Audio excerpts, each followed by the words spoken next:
That was both the most disgusting and insensitive thing I think you've ever said in one sentence.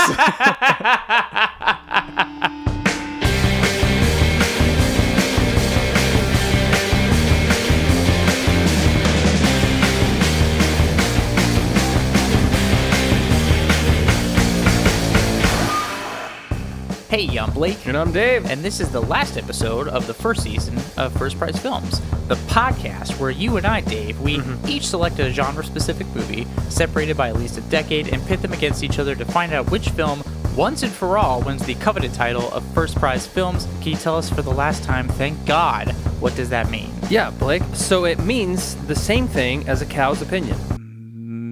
Moot. Oh.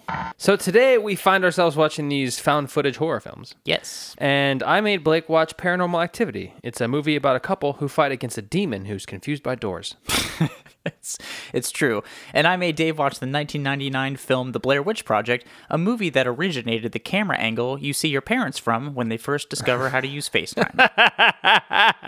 Facts. This was fun. I was surprised at how much fun I had with these movies just because I'm not typically a found footage horror fan. Like, they're fine. I don't really seek them out necessarily, but why did you choose Paranormal Activity? First of all, I could have sworn you would love these just because found footage seems like your thing. It's not. Interesting. Yeah. I guess I don't know you as much as I thought. Full of surprises over here, dude. Still learning about you, dude.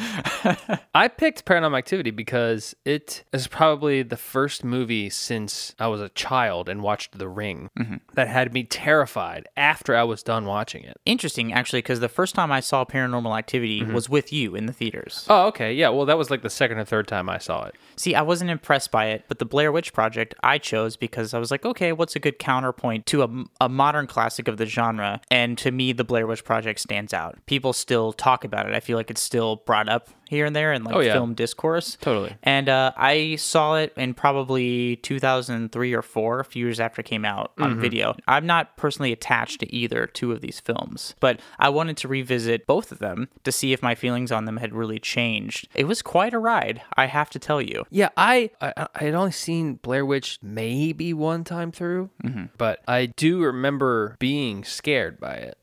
I don't know. I just have this weird attachment to Paranormal Activity just because I did see it in theaters. And like I said, it was the first movie to genuinely terrify me to my core since I saw The Ring as a kid. Yeah, it makes sense. So Dave's pick for First Prize Film is Paranormal Activity. Hey, fuck you. You know what? Let's just get into this because I feel like we're prolonging this just because we don't want the season to end. I would say it's sad, but I'm looking for that sweet release of death of the show. What? Listen, people probably want me to call somebody. Yeah. Be assured, I won't. And this is a cry for help. So Dave, take us on into movie 1.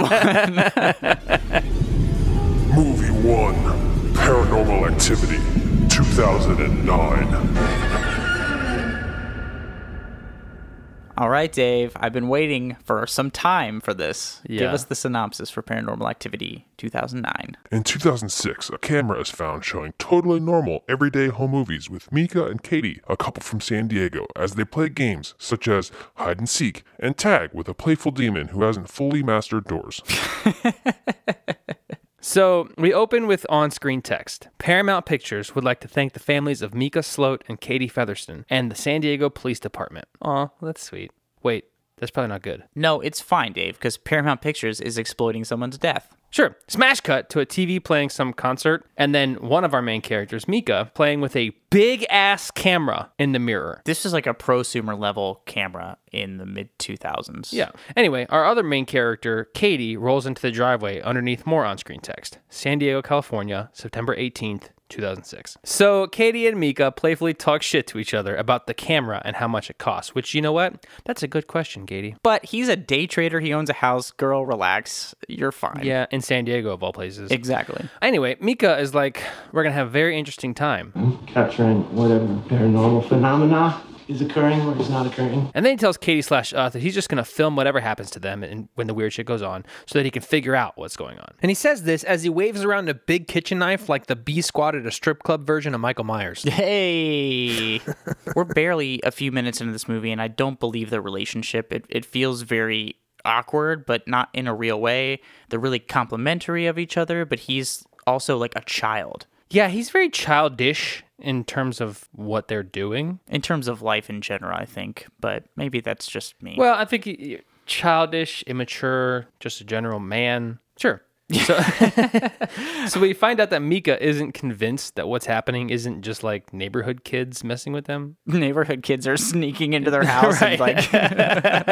Sure, like that would be a bigger deal to me than Ghost would. You might want to spend your money on like outdoor cameras then, instead of a giant camera that you have to physically use. Whatever, Mika. So then Katie's like, well, unless the neighborhood kids have been following me around since I was 8 years old. What? Those are dedicated ass neighborhood kids. Right. How old are these kids? No, anyway.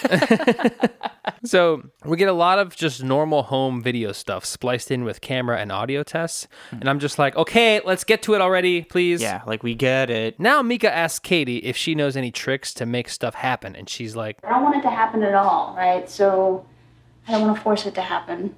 Yeah, dude, you're not a Ghostbuster. What is the matter with you? Yeah, like we're not playing Poke the Ghost. Like give it a fucking rest, my dude. Yeah, and he's saying it would be cool for a lot of reasons, as if the thing haunting his girlfriend is a fucking video game and not real life. He is stupid, so, we don't know where he falls yet. So Katie asks, you believe me, right? And then Mika answers like a child who has just learned to lie. Yes? He's the worst adult. Should not be in a relationship. Like, no. Come on, dude. But then Katie hears a noise and they investigate, but it ends up just being the ice machine. They dismiss it, but the ghost is probably still standing there like, what? I don't like room temperature water. He may be otherworldly, but he still has standards. So they're setting up the camera in the bedroom to film their sex tape. Yeah, so far all I've gotten is Mika using his wife's strange occurrences as an excuse to buy himself a new camera and then weasel his way into making a sex tape. Right. I respect the long game, but this is not the way. It's not the way, my dude. So it's actually there to capture anything that happens, and Katie suggests pointing it down the hallway because... I guess you point down the hallway. I mean, that's where we heard its footsteps. Did she say footsteps? Of the neighborhood children, yeah. Yes. You were all about 17 steps past where I would have noped the fuck out. So now the camera's set up, and there's a little time code in the bottom corner, and then we get on-screen text again. Night 1, September 18th, 2006. So we fade to 2:08 a.m. and we hear this low grumbling sound, which, fun fact, they put in the movie on purpose to make your heart race. Oh, makes sense. Those low frequencies and stuff, especially in a big theater, causes that like internal dread to just rise. Right, like they researched like what frequencies make your heart, or like up your heart rates, and they used that one particularly. Oh, that's smart. That's good filmmaking. Anyway, we hear noises coming from downstairs and footsteps with the floor creaking. But then we just cut to the morning and find out that Katie's keys are on the middle of the floor, and Mika says, Obviously, this is incontrovertible evidence that evil forces came from beyond the grave to move your keys. bro, stop tempting the ghost. And making fun of your girlfriend who's very scared. Right. Plus, Mika's wearing this shirt that says CoinNet. And, like, I know this is supposedly shot in 2006, but I feel like the director's trying to shill his, like, shitty crypto NFT business. It's making me uncomfortable, Mika. So now we find out that a psychic is coming over, and Mika thinks it's ridiculous. And I'm not saying he has some good points, but I'm not saying that. So you think a psychic would be on time? You know, like you could foretell if the traffic was going to be bad? Listen, I also don't get why Mika's so skeptical of a psychic when he's the one who spent untold dollars on a camera and plans to burn through tons of tape just to try to capture a ghost. But yeah, psychics are way too far down that road, apparently. Well, if he was so skeptical, he wouldn't have bought a fucking camera. He would have kicked her out. Yeah. So right as Mika's being a smartass, the psychic shows up and spends time asking questions, which he should know the answers to already, but I digress. So we find out that these hauntings that Katie has been experiencing have been following her wherever she goes since she was 8 years old. And there was a huge house fire in that particular house, and they couldn't figure out like the cause. It's a spooky backstory. We don't get much of it really. It's just a kind of hinted at, but I'm like, okay, that's interesting. So now the psychic tells Katie that the hauntings are connected to her and not a house. And Katie explains some of the stuff that has been happening, and Mika is still being a jackass. Excuse me, skeptical. Things that you've shared with me can be explained away by simple things like squeaky houses or rattling pipes. I do also appreciate the psychic's own skepticism. You know, he doesn't just come in guns a-blazing saying, ghost, ghost, ghost, or whatever. He kind of talks everything through. Like, just because your floorboards are squeaking doesn't mean Bruce Willis is in your house counseling your children. Fair point. So Mika asks again if there's things that they can do to spur on the events, and the psychic tells him that these entities feed off negative energy. Why would you tell him that? This is the psychic's fault. You can blame the psychic, but I blame Mika because he's a shitty boyfriend. Like, he doesn't want Katie to seek help, but he totally wants stuff to happen to her on camera, like he's trying to start a shitty YouTube career or something. Like, Katie, girl, leave. The demon may follow, but at least your shitty boyfriend probably won't. Fair points. Anyway, the psychic tells them that his area of expertise is ghosts, which are the spirits of human beings. Demon is something different. That's an entity that relates to something that is non-human. Dealing with demons is not my area. And he goes on to say that you cannot run from this, and it will follow you. Oh, hey, look, we're back in Nopeville. Population us. So he gives them the name and number of a demonologist, which I didn't even know was a thing, and then he leaves. But before he does, Mika asks why can't they just get a Ouija board and ask what it wants? And the psychic is like, Because what it probably wants is Katie. fucking oof, bro. Can you imagine hearing that a demon wants you? I would love if anybody wanted me. Yeah, same. So... He also tells Mika that using a Ouija board will be inviting the demon in. Isn't it already in? That's a great question. It's like, it's already here. It's been here since she was 8. But, like, I would want to have some sort of communication with it. Just see how it's feeling. Where we at? Like, which, like, I'd make a joke that no, you wouldn't. But remember the one time we did a Ouija board? We did. Like, when we asked who was there, and it spelled D-E-M, and we all shot our hands off of the fucking cursor. We're like, nope, bye-bye. Turns out it was Demi Moore. She's still alive, to be clear. She's still alive. She just communicates through Ouija boards. I feel like it was good information. I feel like I'm not nuts. I feel like at least we're doing something. Now Mika is telling Katie not to call the demonologist because it's ridiculous, but what he really wants is to Logan Paul the situation and film some really fucked up shit. Oh, no. Oh, God. Sick reference, Dave. So after they turn off the camera to fuck, it's set back up and it's nighttime position, with night 3 showing on the screen. Anyway, the time code fast forwards to 2:09 a.m. and we hear a weird creaking noises before the door slowly creaks shut a few inches. Like the demon is like, what on earth is this thing? And then it slowly creaks back open before we fast forward to the morning time. I do like these shots, especially early in the movie. It's just one static shot of the bedroom and everything. And it's kind of like I Spy a little bit. Yeah. You know, you're kind of like searching all over the frame to see if anything's going to happen. And it kind of plays with your expectations a little bit. Totally. So Mika shows the footage to Katie and they see the door moving. And this man is so excited he may actually have a boner. This dude doesn't give a fuck about his well-being, his girlfriend's well-being. He wants to capture the literal devil on camera, and he doesn't give a fuck what it takes to do that. He cares so little that we cut to Mika messing with the bedroom door, antagonizing the demon. Part of your master plan is to move the door, or are you just doing random shit? It feels like he's doing that thing where the smaller guy is pushing the bigger guy and is like, hit me, even though the bigger guy is fucking Mike Tyson. Big brain moves. So Mika and Katie are laying in bed now, and Mika is reading a demon book and is like, it could be a ghost or a demon, which we've already established, you fucktool. Are they just trying to make Mika as stupid and unlikable as humanly possible? Yes. I don't care what happens to him. Right. I just want to be very clear with that. At this point, same. So Katie says, whatever it is feels like a monster, like it wants to hurt me. Listen, no, and I can't stress this enough, thank you. This man is like a dickhead version of Steve Irwin, but with demons. Like, he should be scared, but instead, he's a dickhead. It's true, and he's just sitting here telling us shit we already know. Like, you're just burning runtime at this point. So now we find out that Katie didn't warn Mika about the demon, which is a dick move to bring that up. Yeah, dude, totally. Katie said she's going to shut all this camera stuff down if it starts riling up the demon. And Mika's like, well, technically, you never told me about this stuff when you moved in, so I can do whatever I want. Nothing is even happening in this movie, and I'm screaming for Katie to run. So regardless, the camera is back in its nighttime position, and it's now night 5. And the time code reads 2:55 a.m. And we hear the low frequency noise again, which is followed by Katie just... Like, I think I pooped a little. Anyway, Katie is telling Mika that she had a nightmare when... So Mika hops out of bed and grabs the camera before going downstairs to investigate like it's a fucking episode of Scooby-Doo. And of course, he doesn't find anything. This fucking guy. Cut to the next day, and Katie is making beads with her friend who's over when Mika interrupts to show them what the digital recorder picked up last night. And it's a voice that's not like speaking in a recognizable language. So Mika decides it wants to communicate, and that means he has to get a Ouija board. Did you not hear what the fucking psychic said? My God, man. He doesn't believe in psychics or calling the demonologist or anything, but he wants to film everything, get a Ouija board. It's like he wants to talk to the demon's manager. Yeah. Katie vetoes this hard and makes him promise not to. And he says, I promise you I won't buy a Ouija board, okay? I don't believe you. Cut to bedtime, and Mika is again trying to antagonize the demon by yelling out insults, calling it worthless. You know the phrase, playing with fire? Yeah.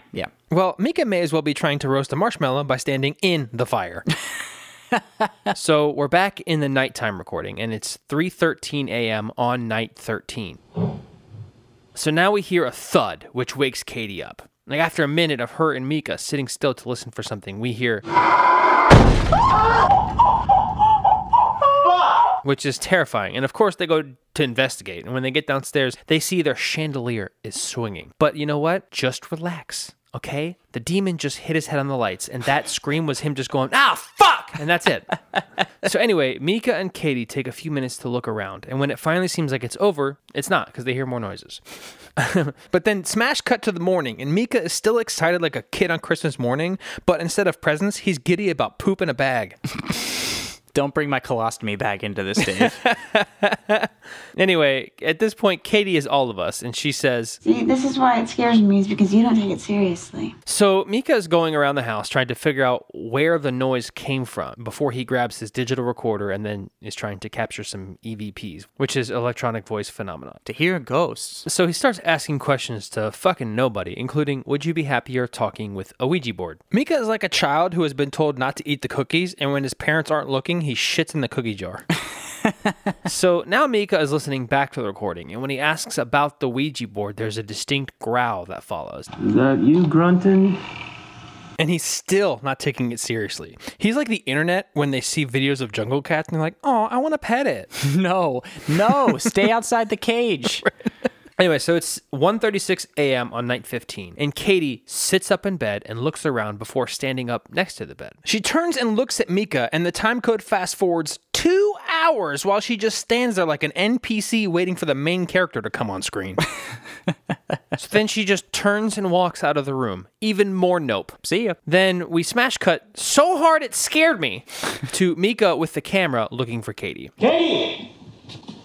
And then he goes outside and she's just sitting on the porch swing in like a catatonic state and refuses to come inside. So Mika goes to get her a blanket when he hears... Fuck is that? And then he goes to inspect that like a moron, and when he turns around, Katie is just standing in the doorway. Fucking girl, bye. Is a horrible miscommunication. Horrible. Anyway, so Katie is super confused and is like... What are you doing?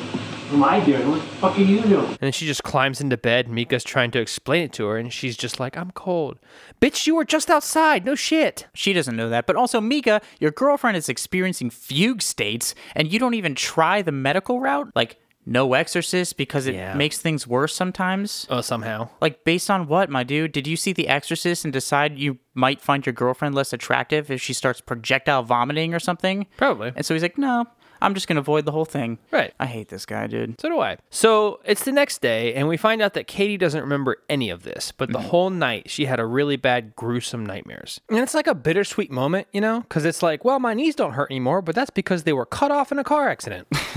So Mika takes this moment to low-key gaslight Katie into not calling the demonologist because... Bringing in somebody else, some exorcist or whatever, a lot of times it just gets worse. But also, maybe it'll get better. Maybe if this horribly infected wound just festers a little longer, it might just make itself better. Right. Cut to a wide shot of the living room, and Mika has gotten a fucking Ouija board. Just does it anyway. God. Not only just a standard Ouija board, it's a Ouija board with a pentagram on it. Right, what is wrong with this man? Can he die already? Yes, please. So Katie is understandably pissed off because they're supposed to be having a good night out, and he went and did this. What are you doing? I'm gonna talk to it. You promised me you weren't going to mess with that stuff. I promised you I wasn't going to buy a Ouija board. Oh, I didn't buy a Ouija board. You knew exactly what I meant. I borrowed a Ouija How dare board. you? Semantics? Really? Really. But Mom, I didn't kill the cat. I just ran it over and it died on its own. So Katie storms out and Mika follows her. And he's like, what the fuck? You know, like he didn't just royally fuck everything up. Right. And as soon as they do, we hear footsteps and the plants start moving before the Ouija board like cursor thing starts moving around on its own. It's called a planchette. He calls it a cursor. He's wrong. Again, he's stupid. It doesn't matter. Go on. So the planchette is moving around on its own before it spontaneously lights on fire. Yeah, demons have to always carry a little lighter fluid with them. Which also it's scary, but then we hear the footsteps run off, which makes me think the demon was like, oh fuck, I gotta get out of here. So like 4 hours later, Katie and Mika get home and they see the damage to the Ouija board and somehow not the entire house. Like how the fuck didn't the house burn down? It was the footsteps running off. Was that the demon getting a fire extinguisher? It was a controlled burn. What did you do, Mika? Look at me. What did you do? So now Katie is even more pissed off and storms upstairs. And Mika's dumbass decides he wants Katie to help him figure out what the message on the board is. And Katie is like, I don't give a fuck what that thing says on the Ouija board. it's like, hey, I know I did the exact opposite of what you asked, but can you help me make it worse? And ever the dumbass, Mika tries to keep talking to her and she kicks him out of the bedroom. Good for her. Cut to the camera in position, like the nighttime position, and Mika is talking to the camera saying, I swear to abide by Katie's rules and regulations of camera use and to not offend this entity or whatever it is in any way, shape, or form. but he does it with the same authenticity of a child who's just been lectured and is now saying sorry to their parents. He legitimately is 5 or 6 years old, just being dressed down by his parents or something. So, cut to the next day, and Mika is trying to figure out what the message on the Ouija board is. I literally can't with this dude. It's ridiculous. He tries to get Katie to help him figure it out, and she's again like, I don't care, throw it out. So now Mika is spreading powder on the floor to try and catch footprints, and Katie is like, I think we've pretty much established something's happening. I mean, yeah. A little bit. What's the point of this powder? Do you really need more proof, my guy? It's baby powder. He's trying to catch the baby demon. That's how it works, I'm pretty sure. So once in bed, Katie, who has had it up to here with Mika, is like, I want to call the demon guy. And Mika tries to get all macho and is like, Nobody comes to my house,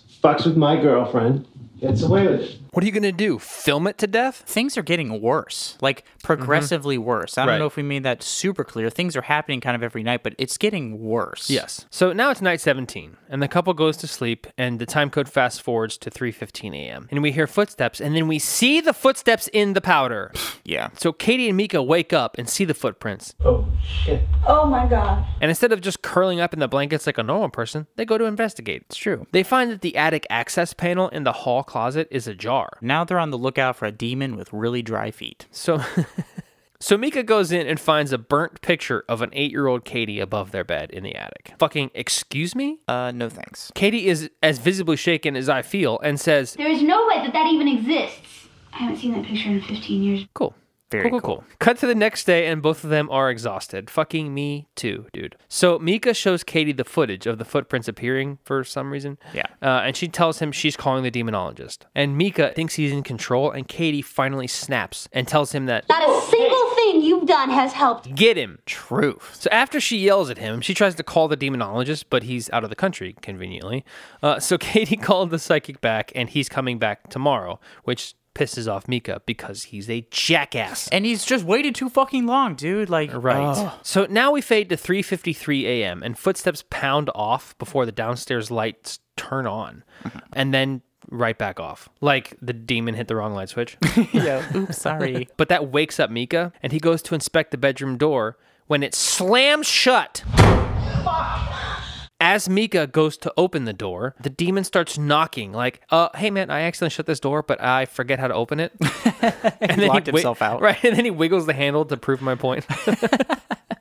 Like he's like, oh shit, sorry, I meant to be in here. My bad, dog. I left my keys, in there too. It's a real bad situation. I know how to shut them, but opening, I got nothing. Beyond me. So Katie decides she doesn't want to go back in the bedroom and is begging Mika to go downstairs. But the second they do, or at least they start to, they hear the demon groaning and a door squeaking. So they go back into the bedroom anyway. Yeah, this is all making a lot of sense. Smash cut to the next morning, and Katie is just sitting on the couch, clearly having not slept because she was scared, but not too scared to go sit by herself on the couch. She's just having a moment for herself, I guess. Away from Mika, which is probably good for her. Yeah. They're eating lunch when they hear a loud bang. When they go upstairs to inspect the noise, they find that the demon has broken the glass of a picture of the two of them, with scratches going through Mika's face. And he says, How come my face is scratched and yours isn't? Maybe because you've been bullying a fucking demon, you ass goblin? Not listening to your girlfriend, bullying a demon, getting a Ouija board, a whole litany of things, trying to start a shitty YouTube channel. Like, sins have been had here. Now we see the demon breathing on Katie's hair, which is terrifying. But also, like, what if the demon's like, what is this, guava? It smells nice. It's a complimentary sniff, okay? Stop being weird about it. It's like that creepy guy in the subway. Just let me sniff it. So Mika asks if it's ever happened during the day before, and Katie just responds with, it's getting worse. Huh, I wonder if that has something to do with your boyfriend poking the ghost bear with a stick every 8 minutes. Now the doorbell rings and the psychic is back, but for like 30 seconds before he nopes the fuck out of there because he can feel the demon being a Karen who yells at kids skateboarding on public property. I feel that energy. So the psychic is like, I can't help you. I've got to leave this room right now, and just pieces the fuck out. And good for him. This is overpowering. It's getting worse. Yes, it certainly doesn't like that I'm here, and I cannot help you. He's literally in there for 15 seconds. He's like, nope, this ain't my problem. He totally... I'm fucking out of here, dude. Dude, he is me. Like, I'd literally be like, yeah, I'll help. Oh, nope, I'm not helping. I like how they didn't even try to leave. They didn't even try to leave the room, really, or sleep anywhere else. Right. They're just like, well, it's probably going to follow me. I would just sleep in the driveway, if I'm being honest. What's it going to do? That's a Dave move right there. Yeah. I would want to sleep somewhere public so everybody else can be taken down with me. It ain't just me, baby. We're all going. So now it's night 19, and the clock reads 1:33 a.m., when suddenly the blankets puff up, revealing Katie's foot, which twitches like someone tickles it with a feather. Dude, these are the most effective scares from me. Like the sheet kind of billowing up and Yeah. stuff. This stuff freaked me out way more than the loud noises and jump scares and stuff. It freaked me out, but it didn't scare me. It scared me. Fair. Fast forward to 3:04 a.m., and the light down the hall turns on and then back off. He keeps being like, oh, fuck, wrong one, sorry. Yeah, you think you get used to the floor plane by now, but It's just his big demon claws. They're very clumsy. And then we see a shadow go across the bedroom door, and the demon growls, which causes Katie to gasp awake. She says it's like right by her ear, and I feel like demon's like, hey, sorry to wake you. You should probably leave this guy. yeah, he's just trying to give her relationship advice. Right. Like Mika is such a dick that the demon's like, this guy sucks, girl. Let me help you. Let me call a hotline or something for you. Like, you need some help. But also, why is the demon casting a shadow? I don't know. It's invisible. Is it? Maybe it's Can you see it? It's casting a shadow. Maybe it's a vampire. A vampire maybe. demon. I don't know. So Katie and Mika just sit on the bed holding each other as we fade to the morning time. And then we see Katie sitting up against the headboard, looking around panicked. I can feel it watching me. Oh, awesome.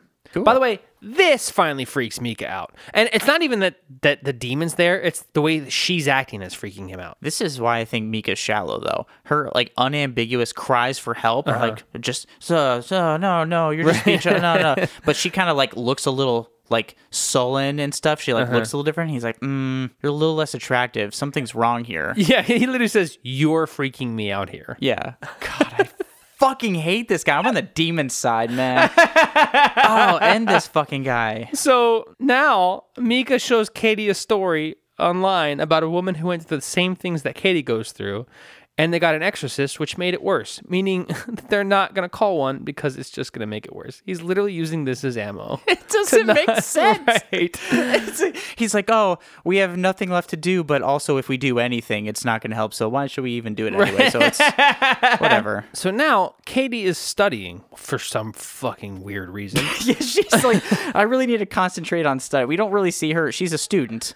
To be clear, she's a student, and Mika is the one who is a day trader. Yeah. But But besides the mention of her being a student in the beginning, we never see her studying or anything. So the first time we see her studying or doing any actual schoolwork is on the precipice of death for her. Like, her life is turned just completely upside down. Her boyfriend's an asshole, and this demon's here, and she's like, I just got to get into this biology notes. So, like, real talk, I'm falling behind. So Mika approaches her with the camera, and she is not having his shit, right? And they start to argue, and she freaks out. Is like, will you stop following me with that camera? Which prompts Mika to land the lowest of blows. I'm trying to solve the problem here. I didn't bring that thing into the house. Don't do me. You did. Bro! You fuck.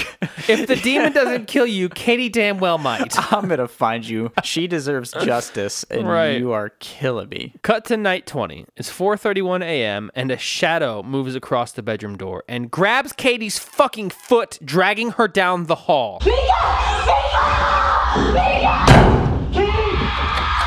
Mika goes after her and finally frees her from the demon's grasp. They come stumbling back into the bedroom as Katie weeps, which feels slightly like an underreaction, to be honest. Don't you be judging Katie too now, Dave. Okay, you leave her out of this. She's No, I'm saying she could have reacted harder if you wanted to. That's true. She has the latitude. Right. So I'm giving her the space. That's Go true. ahead. I don't care. I just want to go. I just want to go. Cut to the morning when Katie is telling Mika that she can't be here and she's begging him to leave. So they decide to get a hotel until they figure out what to do. But before we go anywhere, we see a fucking bite mark on Katie's back, which is probably not good. A little proof to your vampire stuff here. See? I didn't think about it that way, but might be onto something. Hey, you ready to go? Car's packed. Katie's now lying on the bed, and Mika's like, okay, let's go. But Katie now suddenly doesn't want to go. She says it'll be safer here, which causes Mika to leave the bedroom because actually, yeah, fuck that. Like, we just said we were going. Now you're like, no? Okay. But after he leaves, Katie says with a dual voice, I think we'll be okay now. and then fucking smiles. I have to say, it's not a full-blown cheese smile, but it's relatively effective. Listen, that voice gave me chills. I get that. Now it's night 21 at 1:27 a.m. and Katie suddenly sits upright and walks around the bed to Mika's side, and then the blankets like slide off of him, and she just stands there staring at him for nearly 2 hours. So then she turns and leaves the room, disappearing into the dark, when suddenly, which prompts Mika to sprint out of the room when he starts screaming. And just as suddenly as it started, it stops. I have seen this movie like 6 times, and this part still gives me chills. Those screams, especially off camera and not seeing the stuff coming from the dark. Whew, terrifying. Now we hear footsteps stomping up the stairs when Mika's body comes flying at the camera, knocking it sideways. Katie's standing in the doorway, blood all over her shirt. She crawls up to Mika's body, like sniffing it. His soul smells like shit. Right. Before she looks into camera, and her face distorts as she jumps at it, cutting to black. It looks kind of bad. Now, there's on-screen text. Mika's body was discovered by police on October 11th, 2006. Katie's whereabouts remain unknown. Roll credits. Listen, Katie finally got rid of her shitty boyfriend, so this is a happy ending. I'm not saying that talking through this movie with you has changed my perspective at all, but I'm not going to deny that. This movie, this fucking movie, I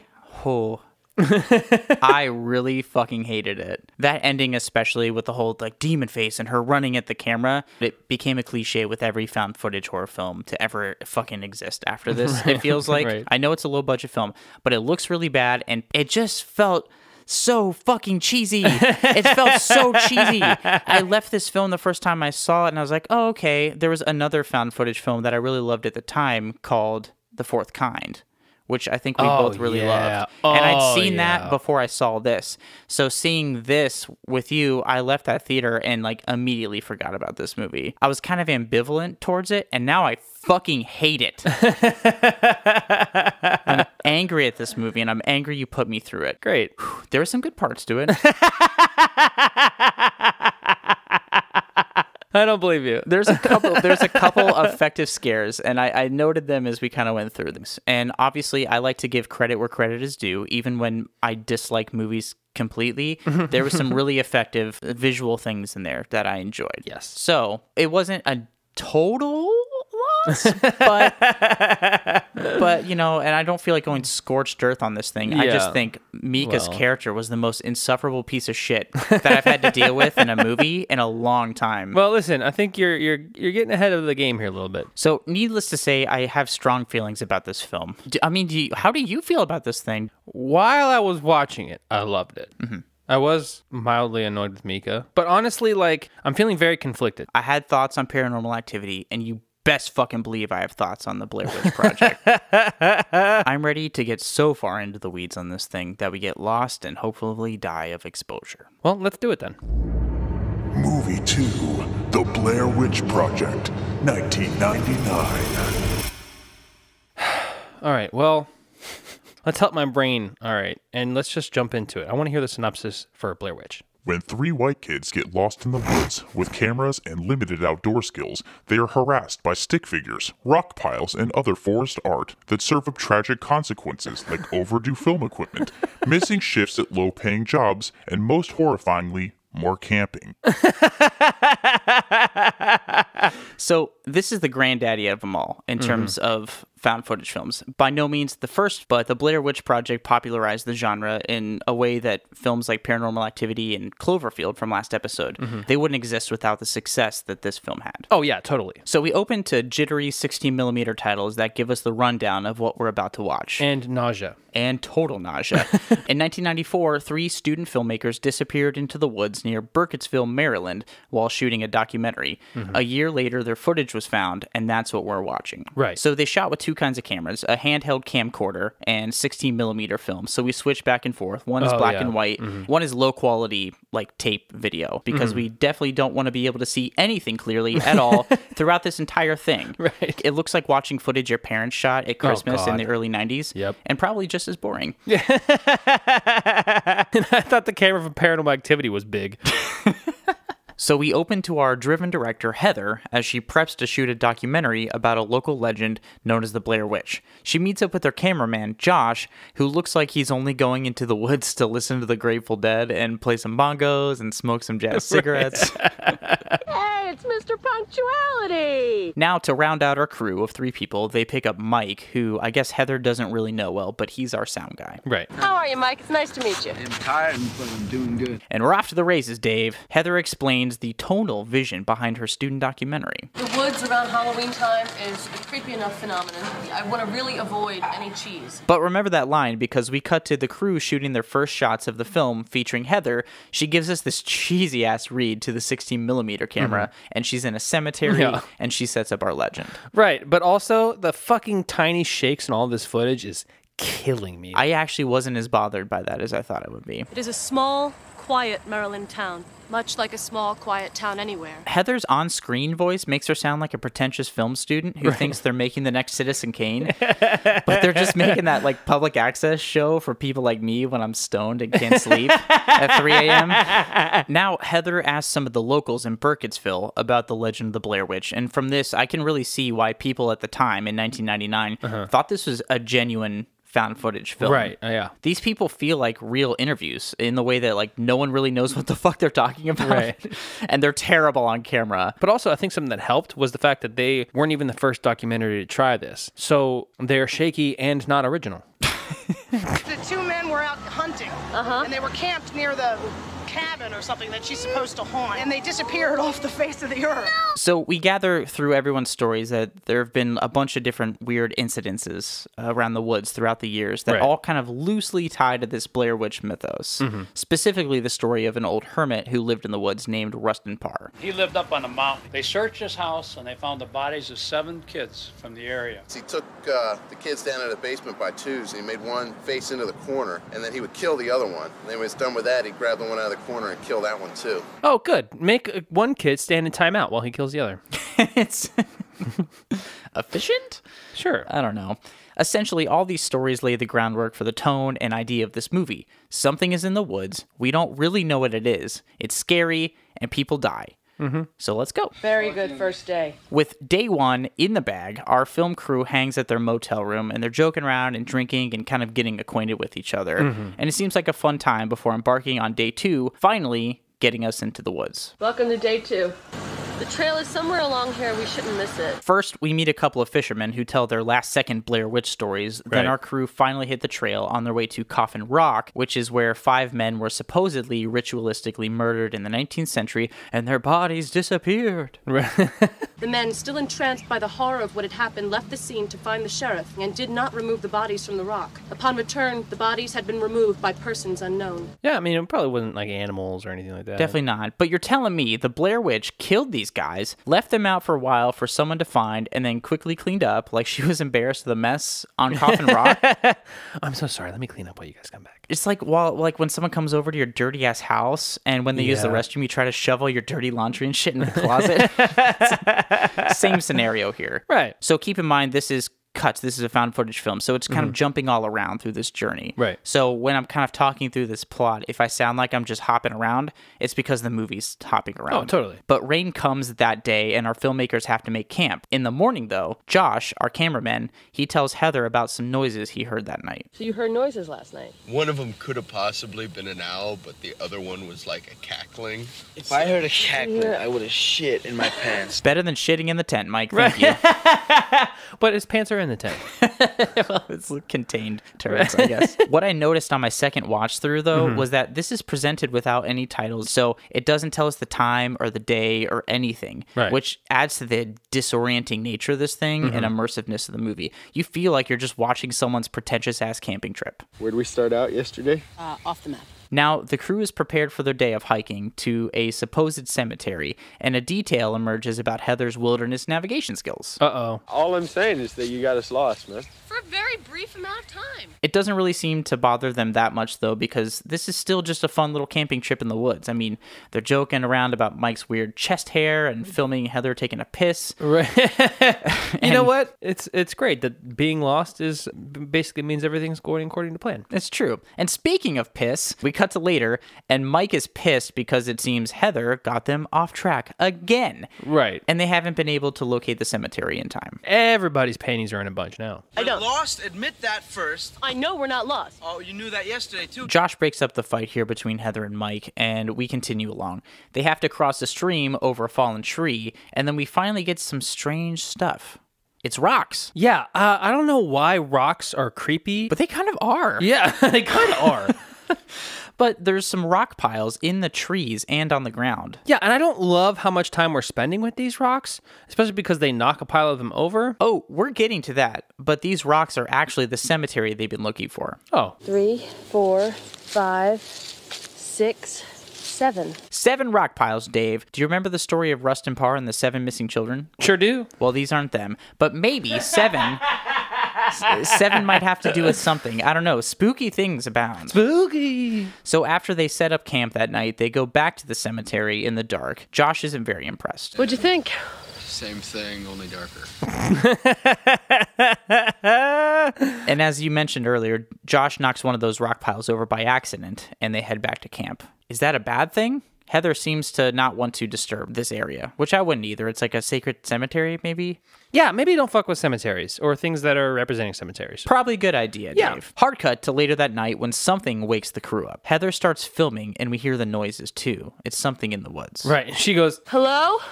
Yeah, just go searching for whatever woke you up. That's not at all dumb. It's just me. I don't care if it's animals, whatever. Count me out. Medevac my ass out of there. My heart would supernova in my chest. But it's okay. Morning comes very shortly after. Josh gives us his take on what he heard. What'd you think that was last night? I think it was someone fucking with your head. And nobody knows we're out here. Listen, Dave, this isn't a whodunit murder mystery kind of movie, and nothing has really happened yet. Yeah. But Josh definitely did it. I don't trust him, and I just want to make that abundantly clear. Okay, but also, I really don't like how Heather's like, yeah, because you're scared, which... yeah, it's a valid reason, lady. You're alone in the woods, a place where you don't know. Right, don't scare shame him. You dick. Anyway, our film crew has accomplished their mission. They found some rocks in the woods and even some trees, man. They have their compelling documentary footage, and now they're going to head back to the car. Sure. But this time, they're taking a different route, a more direct route, as Heather tells us. Josh and Mike are pissed at her because they think she's gotten them lost again. Fair assumption. Right, because she keeps doing it, but also their fault because they keep trusting her. Exactly. And it's raining again. Oh, God. Yeah, so they have to camp for one more night. At least everyone's on edge. That'll help. I think we should camp. Why? Because you don't know where we're going? No, because I think we're still a ways off from the car and it's going to be getting dark real soon. Mike, our sound guy, kind of freaks out a little bit, and Josh is pissed too because their gear that they rented is due back tomorrow. Right. And Josh has a shift at 9 a.m. he has to get to. Can we just touch on how awesome the American work system is? That this guy is more worried about his shift he's going to miss than the fact that he's lost in the fucking woods. I know. He definitely works at a mini golf course or like bussing at a Denny's or something. So they're camping and we get similar noises to the night before. Shit. I know we see Josh, but it's probably Josh, right? I think so, yeah. Said it once, said it 1,000 times. I don't trust him. So the next morning they wake up and there's 3 piles of rocks placed around their campsite. Hello, I'm a red flag. Nice to meet you. Dude, this is really starting to get to them. It would get to me too. Right, it's time to get the entire fuck out of there. They're just rocks, but they're scary rocks. They feel like they're not wanted there, and the used plates are piling up at Denny's, so Josh really has to get out of there. He's got to do it fast, and at least it's not raining anymore. Right, but listen, again, it's okay to be scared. Be scared. I'm scared. Yeah, we're all scared.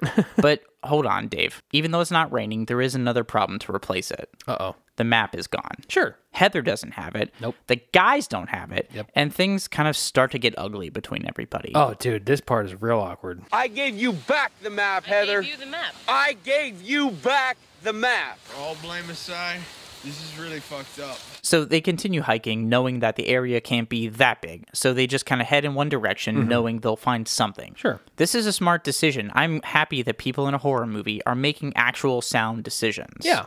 I mean, they're lost, which is dumb, but at least they're trying to rectify that situation instead of just ignoring the problem. Right. But as we continue on, we find out something that really pissed me and every other character in this movie off. Yes. I kicked the... It's fucked up, but I kicked that fucking map into the creek yesterday. Mike kicked the map into the creek. You fucker. All out, bro. Let's do it. I'm on board. But lesson to everyone out there, never trust the sound guy. What the fuck are you out of your fucking mind? Oh, not out of my mind. The map doesn't do a shit. Do you realize? Sorry. Dude, this fight is visceral. Oh, totally. I mean, it kind of gave me anxiety like I was watching World Star circa 2010 or something. Like the tension between everyone just keeps growing deeper and deeper. Yep. Question for you, though. What? Have you ever felt claustrophobic outside? Well, the only time I've really truly felt claustrophobic is when we were at a friend's house and he had one of those like laundry chutes, but it was just like a hole in the floor. You got stuck in the floor, didn't you? I got stuck in the floor. I went down head first and I got stuck. Dude, you're like one of those dumbasses on the news where they show like the helicopter footage of all the firefighters trying to pull some dickhead out of his own chimney. Yeah. It's you. It's totally me. I was such a jackass. So the reason I'm asking, though, is watching this movie made me feel claustrophobic outside. There's woods everywhere, but you still feel trapped. Right. Well, guess what happens next, Dave? What? They find these strange hanging stick figures in the woods. And Heather is touching them. It's a good move. But also, welcome back to Nopeville. Population still us. Jesus Christ. That's fucking creepy. You think? Seeing these things really only add to their desperation, and Mike specifically, who just wants to start screaming. Which is totally me. Totally. Which, in fact, Mike has been me most of the time, map kicking aside. I was going to say, you... Map kicking aside. Okay, good. I have accused Josh of a lot of things through this narrative retelling. Yes. I side with him a lot in this. Okay. Not in the creek either. Now, night has come again, Dave, as it comes for us all. And of course, the sounds they've been hearing, they're getting closer and weirder, actually. Yeah, now it's kids' noises. The damn witch is bringing children into this. Fucking no, dude. And then the tent is being ruffled. Oh my God, Blake, I'm shitting everywhere. Don't like it. This made my fucking hair stand on end, dude. Yes. They haul all of the ass out of the tent. Oh my God, what the fuck is that? Dude, what the fuck is that? It just goes straight into the woods. That's smart. Whatever, it's better than being confined into a tent, I guess. Yeah. They all stay out in the woods, though, until the sun comes up. And when they get back to their campsite, it's all messed up. Yeah. Like the tent's been fucked with and their gear is spread everywhere. Right. And weirdly enough, Josh's gear has some slime on it, which I think points to the obvious culprit here. 90s Nickelodeon host Mark Summers. This has Double Dare written all over it, Dave. Son of a bitch. So as the day wears on, everyone is cracking now. They discover something that bottoms out everyone's morale. No, that's the tree we crossed. That tree is down. That's the same one. They are back exactly where they were a few days ago. Of course they're going in circles. Even though they've been going south this whole time, they've been going in circles somehow. Yeah, because compasses make you go in circles. It is spooky in a really like discreet way. Yeah. Once again, night has come, and you can feel everyone grasping onto their sanity by a thread. They sleep in shifts to keep an eye out on the camp, but when morning comes, Josh is gone. And not just like, I'm going to go take a dump or something. Like, he's for real gone. Gone, yeah. Josh! Fuck, Mike, we never go out of earshot. Maybe during Josh's like night watch shift, he wandered around and realized they were actually in the woods right behind the Denny's he worked at. He just went in for a short stack and a bag for his job back or something. Whatever. He left the other two out there because fuck them. Right. They didn't do him any favors.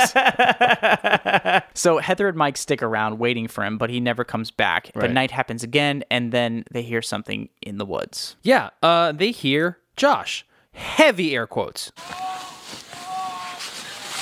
He is so happy he got pancakes that he's screaming from the parking lot. I don't know, but his voice is out there in the woods, and he's yelling, and that made my hair stand up on end. Yeah. Because just like we were talking about in Paranormal Activity, those sounds from the dark, those were really effective for me in that movie, and this is the same kind of thing here. Right. Heather and Mike go out into the woods to call for him, but he never comes. Nope. So in the morning, they wake up to find a wrapped up bundle of sticks in front of their tent. Heather unwraps it to find human teeth. Stop touching stuff! Yes, it's spooky, but we haven't ruled out the raccoons. Right. So Mike and Heather decide to keep hiking for their own safety, and instead of hiking south, they choose to go east, and hopefully they find something. Sure. Newsflash, they find nothing.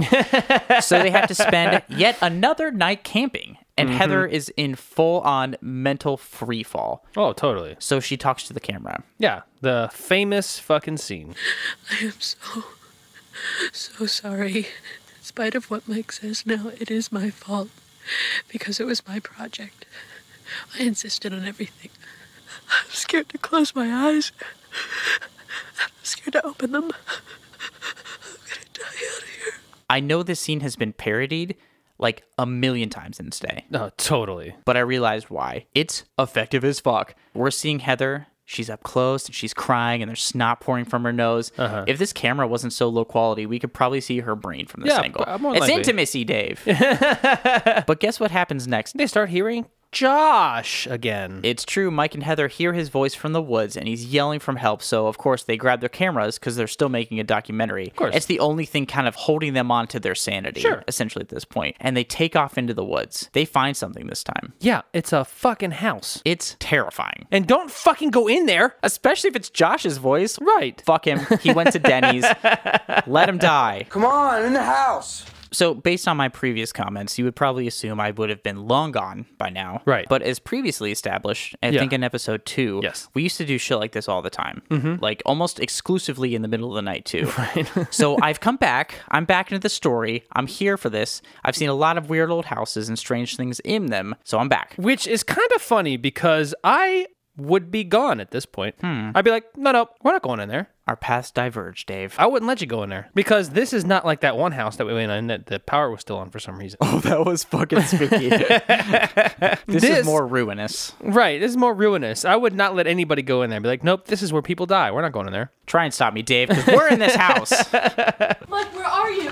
I'm right here. We're in the house, and there's handprints all over the walls. Oh, and horrifying. Strange kind of angular markings on the stuff and stick figures like they found in the woods. You just feel like something's watching you. Oh, totally. I hear you. Josh, where are you? Finally, they take off for the basement. Mike first, of course. Oh, God. He runs down the steps when the video camera he's holding falls and hits the ground. It continues recording, but it's just dirt. Ugh. Then, we got one more. It's Heather. She has the 16mm camera, and so it's all grainy, black and white, and she screams out for Mike as she slowly enters the stone basement. She gets down to the basement, and the camera pans over to see Mike standing in the corner, facing away. Mike is standing in the corner. Mike is standing in the corner, Blake. Remember that story of Rustin Parr from earlier? Heather screams, "Stop," and the 16mm camera falls to the ground, jittering. Black. Roll credits. So now I'm never sleeping again. Or going into another abandoned place. Dude, this film floored me this time. And it may not stand up in the direct horror way that it used to when people really thought it was real, but it's pure atmosphere and existential horror. This is a perfect metaphor for my life. I'm wandering around aimlessly, screaming and fighting my friends until I end up in life's basement, standing in the corner, waiting to die. Dave, you're there too. Yeah, great. What I love, though, is that there are all sorts of ways to interpret this thing, from the literal to the metaphorical, and I didn't appreciate this film much the first time I saw it. But now that I'm seeing it as an adult, it scared me a lot more than it did back then. Yeah. But what do you think happened? What do you mean what I think? The Blair Witch got them. Are you sure it was the Blair Witch? Are you sure they didn't just lose their minds? Because I still think Josh did it. I think Josh went crazy and was triggered by being in the woods with a bunch of dumbasses, lured him to the house, killed him. Nope, Blair Witch did it. Maybe that too. I'm ready to dive a little deeper though, because I'm ready to I've fight. Lot to say. Let's I'm ready to fight. Okay, face to face, duking it out. Here we go, headfirst into the Thunderdome. The Thunderdome! For the final time this season. It's the season finale Thunderdome! Oh my god. Movie versus movie. Welcome to the Thunderdome.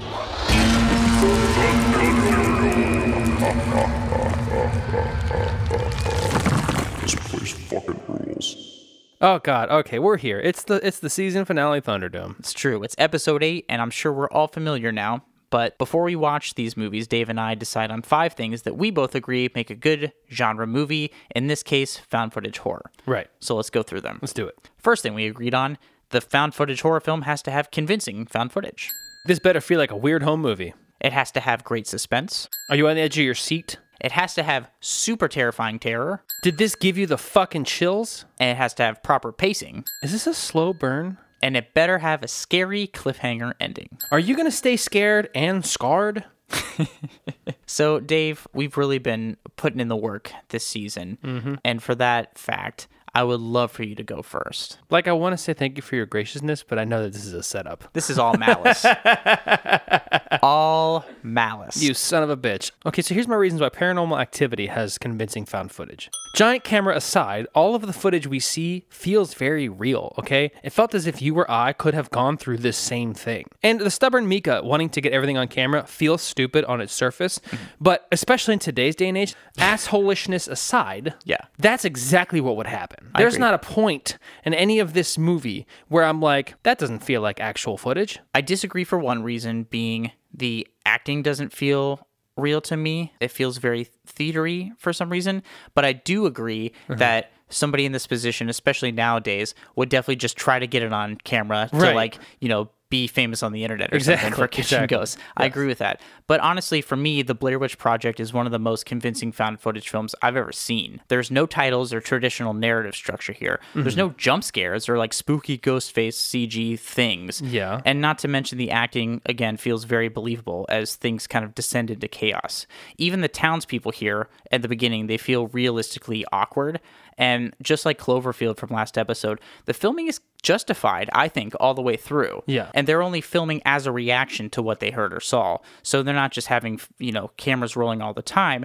They're turning the cameras on when they hear things go on. It feels like a lived-in world that slowly kind of gets out of control and more unfamiliar as we watch it. Okay, but here's the thing for me.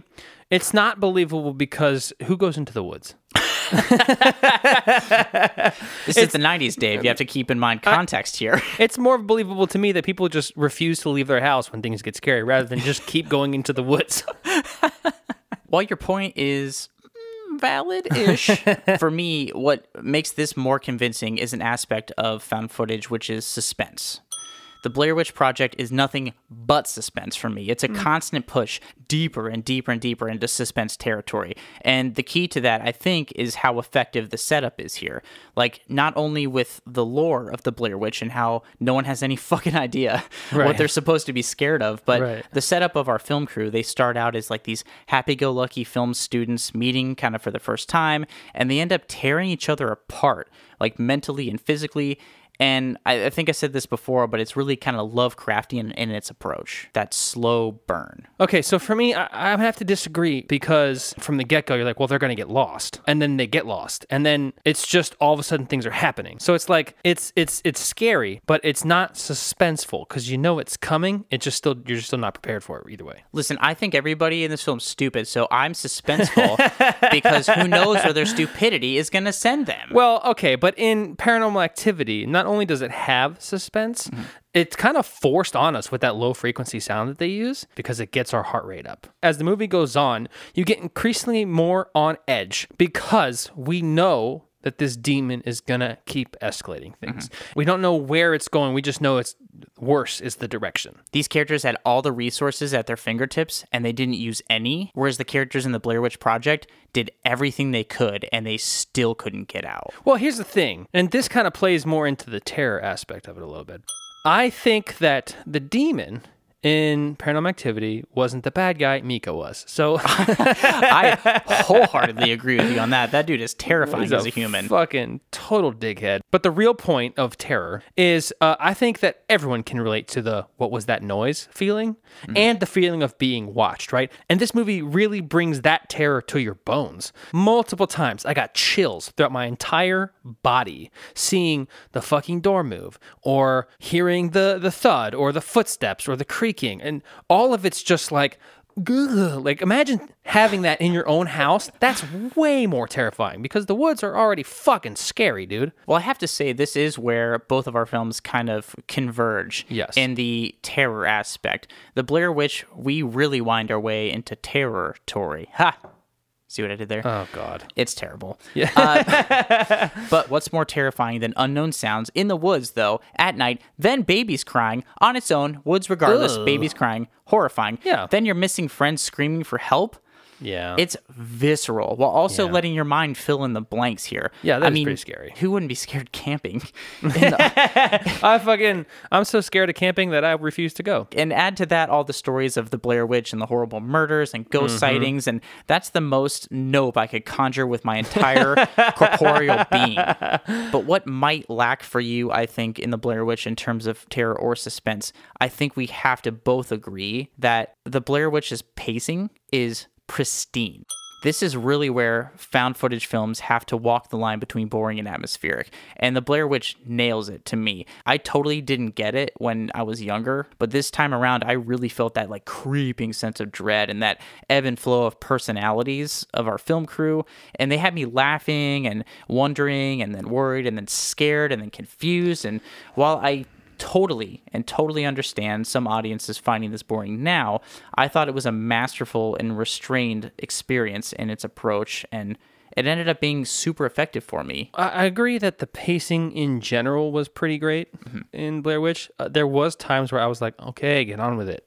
But there are points of that in Paranormal Activity too. Sure. However, I do think that the pace is still pretty good in Paranormal Activity. The beginning is hella slow. But once things start happening, it just kind of picks up and then doubles and then triples and then quadruples till it's Katie getting dragged down the fucking hall. Yeah, it's kind of exponential there. Right. It's an exponential curve. And I think that is where I kind of did have a problem, is that in the beginning of the Blair Witch, we're immediately setting up the film crew and learning things. With Paranormal Activity, we're technically getting to know our characters, but you don't know that much about them other than Mika spent too much on a camera and Katie is like unsure what she's doing with her life because of him. But honestly, I don't think that's a negative thing because this is found footage. It's supposed to make it feel like this is literally a piece of footage that was found by somebody rather than like, hey, we set this whole thing up, you know? Right, and I get it. I still felt they could have done more to engage us as an audience as opposed to just Mika playing his guitar and like calling her cute and like testing that part kind of sucked. I thought it was boring to start, but I agree it did ramp up nicely. It did ramp up very nicely. And speaking of that giant ramp up, it brings us into our next point, scary cliffhangers. Where we land. And speaking of scary cliffhangers, okay, I mean, come on. Seeing Mika die by the possessed Katie and then finding out that they haven't even found her yet creeps me the fuck out because it not only makes you go, oh shit, she's still out there, it makes you freak out once the movie's over at every noise that you hear. I understand how people would be affected to that, and it was frightening the first time I saw it, I think. I was not expecting to be as fucking pissed as I was when I saw this movie again at that ending. Okay, which confuses the hell out of me because Mika dies, so why wouldn't you, of all people, be happy about it? No, I celebrated that fact, but I was pissed on a more macro level. I was happy for Katie. She got her happy ending, and she gets to be demon spawn, whatever, running off into the wilderness and living her best life, Mika free. God bless her. Girl, you get yours. But as an audience, I was like, this fucking sucks, because it didn't really mean, we knew it was going to happen. The only thing that was surprising is the like, whoo, here's his body flying in, and so it didn't feel like it held any other weight. Where the Blair Witch Project, if you want a scary cliffhanger ending and an iconic one at that, the Blair Witch delivers. And just like the rest of this film, it doesn't show much, but it's so effective based on everything we've built up so far. It feels definitive, but with so many questions still surrounding it. But it left me thinking for so long after that I ended up watching a making of documentary right after my first viewing with Paranormal Activity, and it does that more modern jump scare ending, and it just felt so cheap and unmysterious with me that I left the movie and my brain just died instantly and just went into like, I'm hungry, I need food, I need to sleep. Like, no real questions after, no real wonder. Everyone's dead because of the demon. Got it. End of story. Go home. Well, I hate that I want to agree with you, but I do. Okay, so here's the thing. The ending is so ambiguous to the Blair Witch. You're like, okay, what did happen? You know, they didn't find the bodies or anything like that, right? They just found the camera, right? Which is horrifying, and it does feel more of like true crimey. Yeah, than totally. A fucking demon. You know, I'm a true crime fan, right? So I don't know what to do. The only way out is through. We got to get to the finish line. Oh God. Okay, let's do it. Hey, look, we did it. It's the finish line. We're at the finish line. Can I go home yet? Alright. Okay, we're here. I have to volunteer to go first. I'm sorry. I'm sorry. I don't mean to cut you off, but I need to because I can't help but feel angry that you made me watch this fucking movie.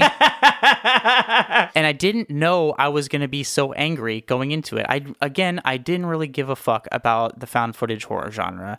It felt all weird and cheap and, dumb to me. And I felt the mountains climb and the valleys dive because fucking Paranormal Activity, it felt like a goddamn waste of time, and I'll never forgive you. So, that being said, of course, my choice for first prize film is the Blair Witch Project. I was so delighted at this movie. It's so atmospheric, and it really touched on a lot of my tastes nowadays on how I like to approach movies. Whew, I said it. Okay. I went into this being like, I'm absolutely picking Paranormal Activity. Yeah. And then I watched Blair Witch Project. I'm like, oh, shit. And then we went through it. And I heard all your points. And I'm like, oh, fuck, am I? I genuinely don't know what to pick. Because I do really love Paranormal Activity. Okay? It does genuinely give me chills. But the Blair Witch Project did fucking scare the shit out of me. But I don't know what to pick.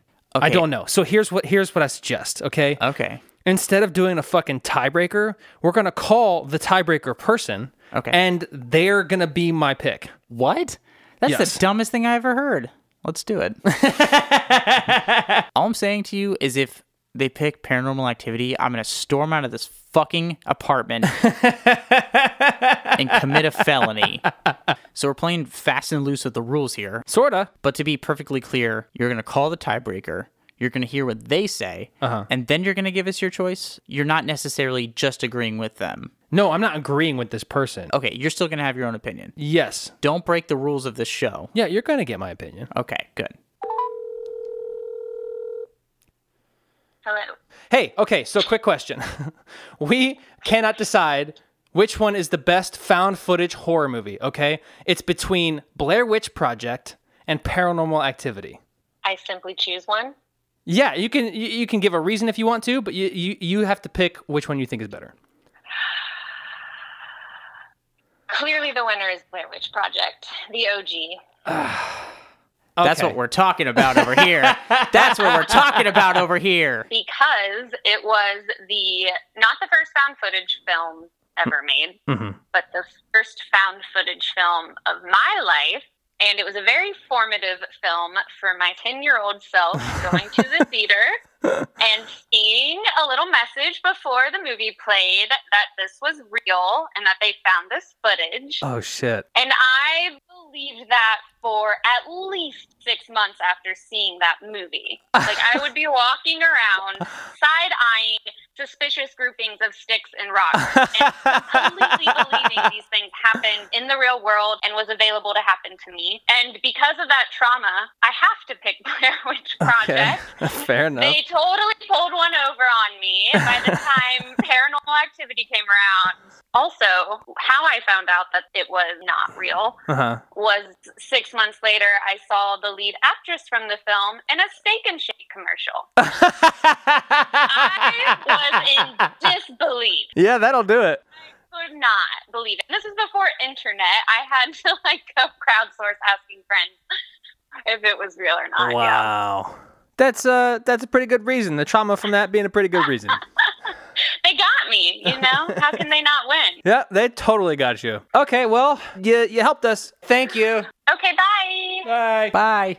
So what's your actual pick? My actual pick is Blair Witch Project. Oh! I just can't, listen, this is the first time that you've legitimately changed my mind. No shit. And I just really needed anybody else to tell me it was okay to change my mind. All you listeners out there, if there's get a lawyer, but if you need somebody to help you decide between films, call me. I got you covered. This is quite the dramatic end to our first season. I agree. I thought I was legitimately going to hate both of these movies, but I came out loving one and really, really fucking hating the other, and I'm glad we're on the same boat here. I'm glad our guest tiebreaker here made the call with her heart and soul. We all connected. We're all better people now. Mika can suck dicks in hell. Well, I guess that's it then. You know, I thought I was going to be excited that I was finally getting rid of you for a few weeks. I might just miss this. Yeah. Maybe not, though. Hey, First Prize listeners. Thanks for tuning in to the first season of our goofy-ass podcast. Woo! Thanks for laughing along with us. We'll be back in about 2 months with Season 2. In the meantime, watch out for our Season 1 recap next Monday, along with a special bonus episode later in August. If you want to keep hanging with us, Dave and I also stream weekly on Twitch. We talk current movies, we tell stories, but mostly just hang out with you all in the chat. Check out the link in the show notes and give us a follow. We're on TikTok and YouTube as well. Also, don't forget to check out our website. It's firstprizefilms.com. Also, if you love the show and you want to give us a little boost, feel free to rate and review us on Apple Podcasts and definitely tell your friends. Yeah, it's going to be a blast. I'll see you in movie hell. Yeah, we'll be back soon. See ya. Bye.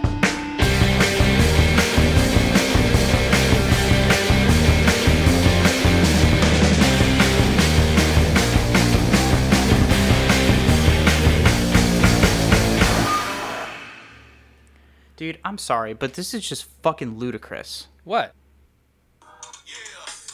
Yeah.